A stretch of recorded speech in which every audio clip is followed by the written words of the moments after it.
D.C. is only a few miles from the University of Maryland, a place with its fair share of famous alumni, like Jim Henson, SportsCenter's Scott Van Pelt, and the great Gary Williams.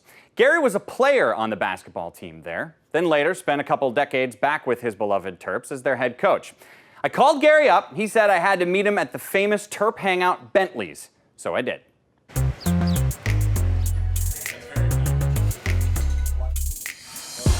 Sitting down with a legend. What an honor for you.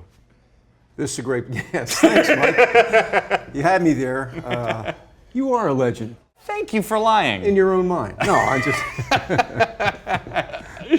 This is the place at Maryland. Why is Bentleys so special? It's just part of the fabric of College Park. It's become part of the University of Maryland. And, you know, when we started in basketball, like in the early 90s, as we started to get good, you know, people like Dick Vitale or somebody would mention, everybody go to Bentleys after the game and that type of thing. And so it became a place where people from out of town started to come in too. And, you know, us natives were upset because they take our space in here. So. What kind of a player were you?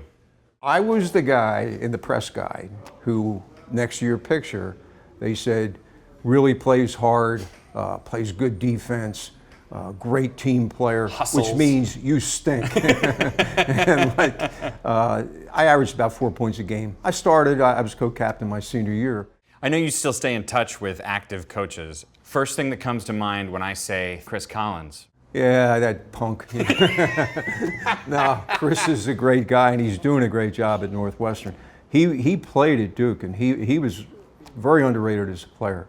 And everybody, especially our fans, they just didn't like him. You know? He beat us a lot of times because he was such a good player. Any other coaches you'd like to call punks? Sure. Okay. Many. I'm ready. No. Go ahead, start listing them. No, just because Chris understands. Yeah. I think 20 years ago, someone could have referred to Tom Izzo as a punk, but now he's built this insane resume of a career. Tom is just, you know, one of those people that everybody likes. I didn't like him during the games, but I really liked him after the game, and he was always gracious whether he won or lost, and I think you learn from that. And the toughest game, I think one of the toughest games I ever lost was we played Tom in the game to go to the Sweet 16. Sure. And they beat us on a last-second shot after we had remember. been down 16 in the second half. We came back and took the lead with about 8 seconds left. They came down. Lucius made a great shot. Not that I remember or anything like that. Not that it sticks in your craw. Made a great shot against us. What was the favorite time you got in a ref's face about something? So we were in a game, my 4th year at Maryland.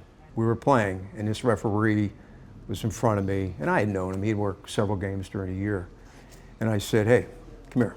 And he came over, and I said, I know why I'm here in this game. And he looks at me and he goes, why? I said, because we stink. We weren't any good this year. And then I said, I know why you're here too. And that was a technical foul. It was well worth it. It didn't matter then. We weren't going to the NCAA tournament. Right. So it didn't matter. Final question for you, and take your time to think about it.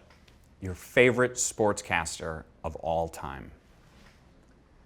Well, I'll tell you, there are several, because a lot of them are really good guys, and a lot of them, they really like sports, you know, and you can just tell they were former great athletes and things like that. So that eliminates some people. Maybe somebody close to me, you know, right now. Right. But Mike, I wouldn't trade you for anybody. You might be the best. Eat it, Van Pelt.